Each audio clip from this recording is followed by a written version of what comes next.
Civil गुरुजी की दुनिया में आप सभी का स्वागत है। दोस्तों मैं हूं ऋषभ देव सिंह, कॉर्पोरेट ट्रेनर। दोस्तों हमारी क्लास ख़त्म हो गई है बीबीएस की, स्लैब की। हमने स्लैब पे अपने स्टूडेंट्स को पढ़ाया कैसे बीबीएस निकालना है, स्लैब का कटिंग लेंथ कैसे निकालनी है, कितने तरह की बार्स होती हैं।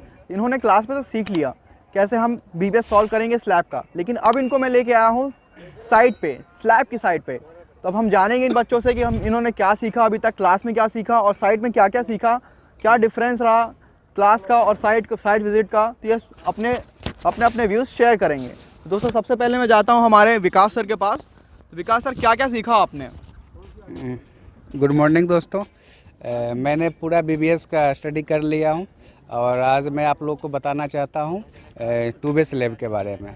ऐसे तो सब चीज़ मैं पढ़ चुका हूँ, कटिंग लेंथ, वार बेंडिंग शेड्यूल में निकालने के लिए, और आज मैं बताना चाहता हूँ आपको two way slab. Two way slab होता क्या है, पहले मैं आपको ही बता देना चाहता हूँ। इसमें हम लोग दो स्पान लेते हैं, लॉन्गर स्पान और शॉर्टर स्पान। यानी आप समझ जाइए कि एक लंबी दूरी और एक छोटी दूरी, ठीक है। तो लंबी दूरी में जब हम छोटी दूरी से भाग देते हैं तो ये 2 से कम आने चाहिए, तो उसको हम लोग टू वे स्लैब बोलते हैं। एग्जाम्पल के तौर पर आप इसको ऐसे समझ सकते हैं, लॉन्गर स्पान को आप मान लीजिए 5 और शॉर्टर स्पान को 3 मान लीजिए, 1 पॉइंट समथिंग कुछ आएगा, ये हम लोग कंसीडर करते हैं टू वे स्लैब में। तो उसको हम लोग सोल्व करने के लिए कैलकुलेशन पार्ट में हम लोग 12 स्टेप फॉलो करते हैं। कैसे बनाते हैं अब उसको हम बताते हैं। इसमें हम पहले पॉइंट जो निकालते हैं कटिंग लेंथ ऑफ मेन बार का। तो आप ये बता रहे हैं कितने हाँ, तरह की बार्स होती है ठीक जी है। सर। तो सबसे पहली बार कहाँ पे, कौन सी लगेगी? पहली स्पान पे लगेगी? पहली बार जो हम लोग के लगेगी शॉर्टर स्पान के लॉन्ग लगे, जैसे कि आपको हम बता चुके हैं 5 और 3 का रेशियो। तो 5 होती है हम लोग का लॉन्ग स्पान होता है और 3 होगी हम लोग का शॉर्ट स्पान। आप इधर देख पा रहे हैं कि ये हम लोग का शॉर्ट स्पान है, यहीं पर हम लोग का पहला मेन बार लगा हुआ है। ये देखिए, देख लीजिए, इसको क्रैंक किया गया है 45 डिग्री के एंगल पे। ये अल्टरनेट चलता है, एक साइड इधर 45 डिग्री पर क्रैंक किया गया, एक बार उधर से 45 डिग्री पर आकर क्रैंक आएगा। ऐसे ही चलता जाएगा। इसके बीच में स्पेसिंग होता है, स्पेसिंग हम लोग के ड्राइंग में स्पेसिफाई होता है 150, कहीं पे 100 दिया होता है। अब देख पा रहे हो कि एक हम लोग का क्रैंक होकर इधर से गया और दूसरा बार उधर से हम लोग का क्रैंक होकर आ रहा है। तो इस दोनों बार के बीच में कुछ गैपिंग आ गया है, यही गैपिंग को हम लोग स्पेसिंग कहते हैं। तो आगे चल के हम लोग पहले इसका कटिंग लेंथ निकाल लिए मेन बार का, आगे चल के इसका नंबर निकालेंगे कि ये हम लोग का कितना नंबर। जैसे कि आपको हम बता चुके हैं कि ये शॉर्टर स्पान के लॉन्ग लगा हुआ, और आप देख पा रहे होंगे कि ये इस पोजीशन में लगते जा रहा है और ये किस डायरेक्शन में लगते जा रहा है, ये हम लोग का लॉन्गर स्पान के बीच में लगते जा रहा है। तो इसका स्पेसिंग, इसका नंबर निकालने के लिए मतलब कितना बार आएगा ऐसा ऐसा, ठीक है। तो आप यहाँ पर ये कर सकते हैं, ये जो हम लोग का लॉन्गर स्पान का दूरी है उसमें से आप इसका स्पेसिंग से भाग देते हैं, उसके बाद इसको +1 कर दीजिएगा तो आपको पता चल जाएगा कितना बार यहाँ पर लगाया जाएगा। आगे चल के हम लोग बात करते हैं कि ये जो हम लोग का पहला बार हो चुका है मेन बार, और आगे जो इसके एभव में, इसके ऊपर में जो हम लोग का सेकेंड बार जो होगी, इस डायरेक्शन में जो क्रैंक होगी, उसके बारे में बात करते हैं। ये जो बार होती है हम लोग जस्ट उसके अपोजिट लगाते हैं, उसको आप शॉर्टर में लगा, स्टार्टिंग हम लोग शॉर्टर स्पान से करते हैं, आगे चल के इसको लॉन्गर स्पान में लगा रहे हैं, उसके जस्ट रिवर्स लेना है। इसको आप देख पा रहे हैं क्रैंक कर रहे हैं, और आप लोग को ध्यान रखना होगा कि यहाँ पर जो हम लोग क्रैंक कर रहे हैं L/4 डिस्टेंस पे कर रहे हैं। L/4 डिस्टेंस पर क्यों कर रहे हैं, इसका एक रीज़न होता है। टू वे स्लैब में आप लोग पढ़ते हैं कि हमारा जो लोड का डिस्ट्रीब्यूशन होता है ये नेगेटिव मूवमेंट से, ये पॉजिटिव मूवमेंट से स्टार्ट होकर नेगेटिव मूवमेंट की ओर जाता है। जैसे कि हम लोग बीम में बीच में जैसे अपना हाँ, रहता है, बीच में रहता है। हाँ, बीच में हम लोग का पॉजिटिव मूवमेंट रहता है और किनारे की तरफ हम लोग का नेगेटिव मूवमेंट हो जाता है। हाँ, तो इसी को रेसिस्ट करने के लिए, जैसे कि आप देख पा रहे हैं बीच में हम लोग का जो ये रड है, यहाँ पर हम लोग टेंशन मेंबर का काम कर रहा है। यही रड आगे बढ़कर हम लोग को ऊपर आ गया है। तो आप लोग समझ पा रहे होंगे कि नीचे में जो हम लोग का टेंशन आ रहा था उसको रेसिस्ट करने के लिए हम लोग बार दिए थे। अब जब हम लोग का ऊपर में टेंशन आ रहा है तो उसको रेसिस्ट करने के लिए ऊपर में दे रहे हैं बार, ठीक है। तो टेंशन को मैनेज करने, जैसे कि हम लोग एक सिंपल एग्जांपल समझ सकते हैं कि कोई भी, ये कोई पेपर दे दो, जैसे कि आप इसको देख लीजिए, इस पर जब हम लोग का लोड आती है तो ये ऐसे करके दबना चाहती है, ठीक है। ये अपने दोनों जो एंड पॉइंट है उससे ये उखड़ना चाहेगी, ठीक है।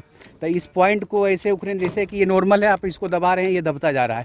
इसके अंदर आप पेन या बार डाल दीजिए, इसके बाद इसको आप क्रैंक करिएगा, नहीं हो पाएगा, ठीक है। इसके दोनों एंड को हम लोग सेव करने के लिए यहाँ पर टेंशन मेंबर प्रोवाइड करते हैं। तो आप जैसे कि देख चुके थे फर्स्ट में, अब हम लोग सेकेंड बार में देख रहे हैं, इसको L/4 लेकर इसका स्पेसिंग करते हैं सेकेंड बार को। इसका भी आप नंबर जब निकालने के लिए जाते हैं तो इसका आप जो भी लेंथ है उससे आप इसको डिवाइड कर दीजिए, आपको यहाँ पर इसका नंबर मिल जाएगा। अब हम लोग 4 पॉइंट तक सोल्व कर लिए। अब हम लोग आते हैं 5वें पॉइंट के लिए। अब हम लोग का अंदर एक होता है डिस्ट्रीब्यूशन बार। डिस्ट्रीब्यूशन को बार को जो हम लोग सोल्व करते हैं वो डिस्ट्रीब्यूशन कहाँ पे लगेगा? ये हम लोग का क्रैंक साइज पे लगेगा अपना। हाँ, लॉन्गर ये जो हम लोग का ये जो आप देख रहे हैं L/4 साइज, इस पे ही लगता है हम लोग का डिस्ट्रीब्यूशन। डिस्ट्रीब्यूशन 2 तरह का लगता है, एक लॉन्गर स्पान के लोंग, शॉर्टर स्पान के लोंग लगता है। उसका भी नंबर हम इसी तरह से कैलकुलेट करेंगे। और आगे चलकर फिर हम लोग का जो होता है एक्स्ट्रा बार, उस बार को भी आप देख सकते हैं। ये एक्स्ट्रा बार जो हम लोग का 2 क्रैंक के बीच में गैपिंग आ गया था, उसको मैनेज करने के लिए टॉप से हम लोग क्रैंक बार डाल रहे हैं, एक्स्ट्रा बार डाल रहे हैं, ताकि बीच का जो हम लोग का लेवलिंग है लोड हाँ मेंटेन भी हो जाए और हम लोग का लोड इक्वल डिस्ट्रीब्यूट हो पाए। और आप लोग एक बात और ध्यान रखिएगा, ये जो पॉइंट ऑफ कॉन्ट्राफ्लेक्शन होता है वहीं से हम लोग अपने बार को क्रैंक करते हैं, और ये जो क्रैंक करते हैं ये 45 डिग्री के एंगल पर किया जाता है।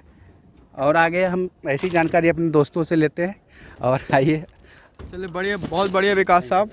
दोस्तों, अब हमने बात कर ली स्लैब के बारे में बहुत सारी, अब हम बात करेंगे बीम के बारे में। तो बीम के बारे में हमारे धर्मेंद्र साहब हैं वो डिस्क्राइब करेंगे कि बीम का स्पेसिफिकेशन क्या होता है और कितने तरह की बार्स इसमें पड़ी हुई हैं। तो सबसे पहले मैं आप सबको गुड आफ्टरनून कहता हूँ। मेरा नाम धर्मेंद्र चौहान है।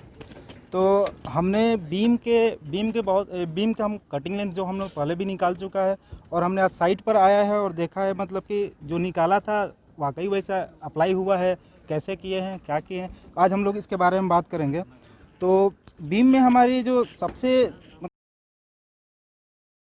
जो इसमें लैपिंग प्रोवाइड करते हैं जो हमारे बीम में, और लैपिंग यहाँ मतलब कि बीम में हमारी ऊपर से भी बार गई रहती है, 2 टॉप बार भी गई रहती है और बॉटम भी बार गई रहती है। तो सबसे देखने वाली बात ये रहती है कि जब भी हम टॉप बार की बात करेंगे तो टॉप बार में हम एक चीज़ ध्यान रखेंगे कि हमारा जो लैपिंग होगा वो जंक्शन पे नहीं देंगे, मतलब कि L/4 जंक्शन को छोड़कर बीच में ही देंगे, हम सेंटर पे देंगे।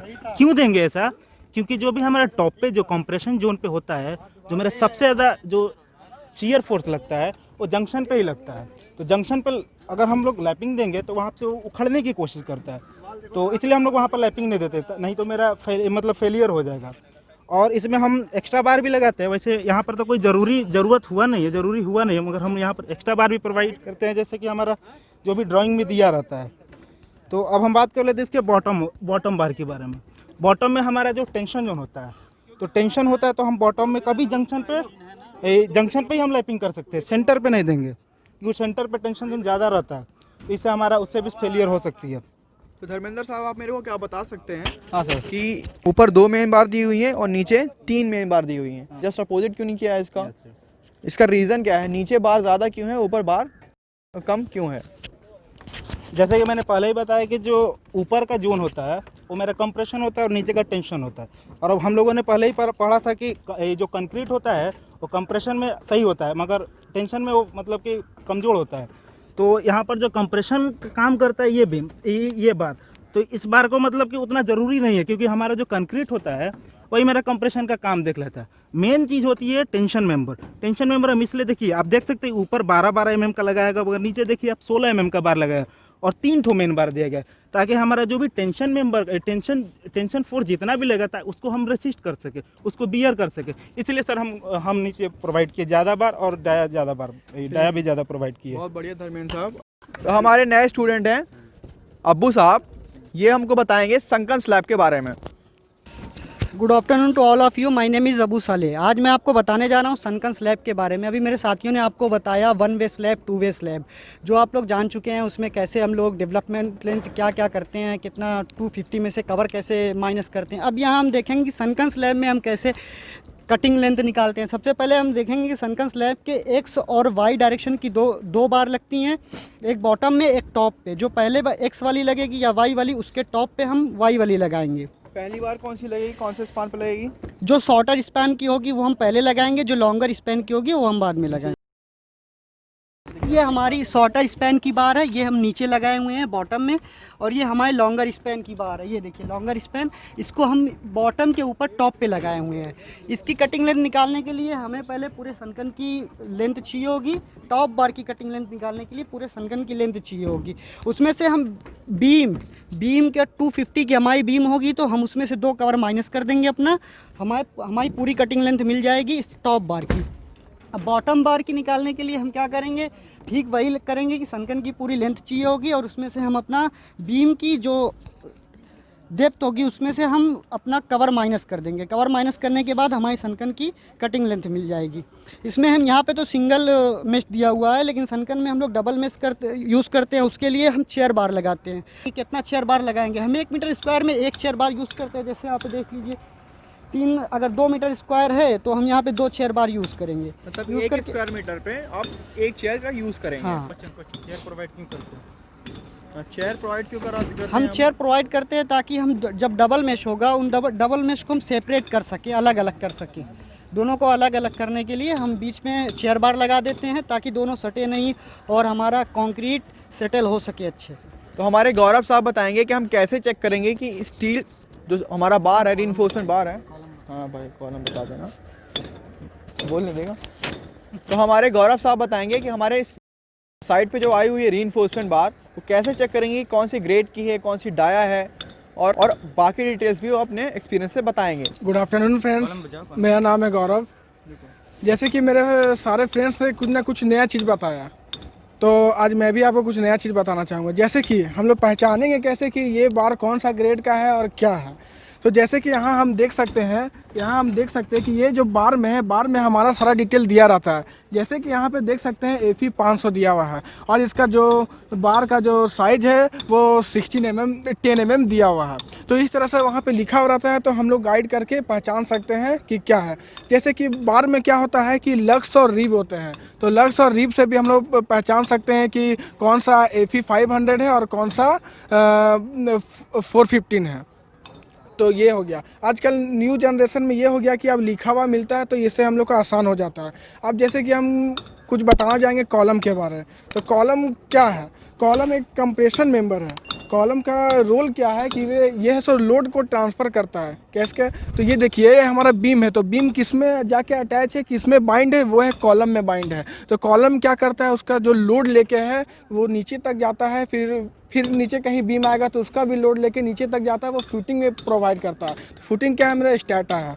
तो जैसे कि हम लोग कॉलम को लगाने का तरीका क्या है कि उसमें हम लोग है सो नीचे में जहां हमारा फुटिंग मेश रहेगी, फुटिंग मेश में हम लोग है सो LD प्रोवाइड करते हैं, डेवलपिंग लेंथ, जो कि 300 mm का दिया जाता है।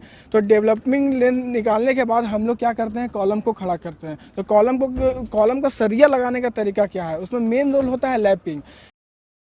लैपिंग क्या है? एक सेकंड, मेरे को गौरव साहब ये बताइए कि लैपिंग जोन कॉलम में कौन सा होता है? सर वही लैपिंग जोन क्या होता है कि जैसे कि 2 जंक्शन है, जैसे कि ये एक जंक्शन हो गया और ऊपर अगर कोई बीम आएगा या कुछ भी आएगा तो वो जंक्शन हो जाएगा हमारा। तो जंक्शन के L/4 छोड़ के, ऊपर से भी L/4 छोड़ के, जो मिडिल टर्म होगा हमारा जो कि L/2 है, उसमें हम लोग लैपिंग जोन होता है। और उसमें भी कंडीशन जैसे कि आप देख सकते हैं ये बार है सो ऊपर और नीचे है। ये जो बार है हमारा ऊपर और नीचे है, तो जो L/2 हमारा आएगा, जो सेंटर पार्ट होगा, उसमें भी हम लोग कंडीशन ये देते हैं कि अगर हम लोग यहाँ पे 600 जो हमारा मान लेते हैं कि 1300 कुछ आ रहा है, तो उसमें अगर 300 यहाँ बढ़ा रहे हैं तो अगला में हम लोग को 1 मीटर बढ़ाना होगा। तो इससे क्या होता है कि अगर हम एक जगह हम लोग लैप कर देंगे, लैप का डिस्टेंस हम लोग को एज पर एक ही जगह पे लैप नहीं कर सकते हैं।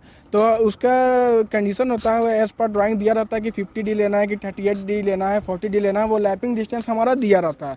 तो जब दिया रहता है तो हम लोग एक जगह अगर लैप कर देंगे बराबर में, तो वो जो शेयर आएगा वो है सो कोलैप्स हो जाएगा एक साथ, तो हमारा है सो कॉलम कोलैप्स करने का डर रहता है। इसीलिए हम लोग है सो अलग अलग जगह लैपिंग का हम लोग है सो हाइट बनाते हैं कि हम लोग है सो लैपिंग अच्छा से हो और हमारा कॉलम कोलैप्स ना करे। Thank you. आप आई होप सबको समझ में आया होगा जो कुछ मैंने कहा। तो दोस्तों आप सभी ने देखा कि हमारे इंजीनियर्स ने क्लास पे सीखा BBS कैसे सॉल्व करना है, स्लैब का और बीम का और कॉलम का। उन्होंने अपना एक्सपीरियंस शेयर किया साइट पे आके। अगर आप भी एक ही प्लेटफॉर्म पे ये सब कुछ सीखना चाहते हैं, BBS एस्टिमेशन, बिलिंग, सर्वे। तो हमारी ऑफलाइन क्लासेस शुरू हो चुकी हैं। एक हमारी नोएडा पे शुरू हुई है, एक लखनऊ पे और एक भोपाल पे। एड्रेस आपको डिस्क्रिप्शन पे मिल जाएगा। तो बने रहिएगा सिविल गुरुजी के साथ।